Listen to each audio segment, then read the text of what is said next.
والسلام على رسول الله وعلى آله وصحبه ومن والاه، أما بعد، فقد انتشر مقطع لشرذمة من الخوارج المارقين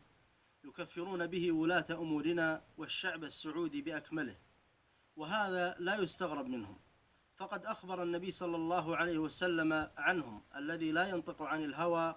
إن هو إلا وحي يوحى أنهم يقتلون أهل الإسلام ويدعون أهل الأوثان. والآن نرى مصداق ما أخبر به النبي صلى الله عليه وسلم. فإيران منبع الوثنية والشرك، لم يتجرأوا عليها ولو بكلمة واحدة، بل شنوا حربا شعواء على بلاد التوحيد والسنة، فلعنة الله على الخوارج. وهذه الأبيات ردا على ما قاله شاعرهم قطع الله لسانه: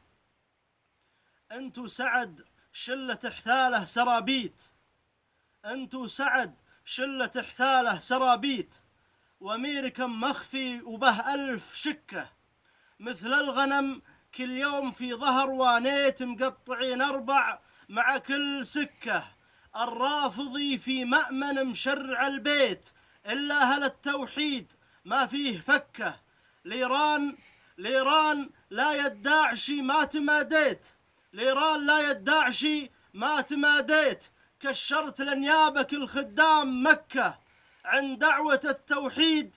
ملت وتخليت، واصبحت مثل الأجرب وفيك حكة، منبوذ ومشرد وتنقل توابيت، والراس في سيف الخيانة تفكه، طهران خلف ظهوركم ما بعد جيت، واللي انفتح لك باب رحت وتصكه، دم المصلي أعظم من البيت، لو طاحت الكعبة بلكه، يلي تسمينا تبع للطواغيت، الرافضي إن كان بك خير ذكه، أنتم حمير إيران عباد تلميت، ولا أهل التوحيد ما به مشكه، شلة سرابيت وتتبع سرابيت، وأميركم قبل أمس جالس يلكه.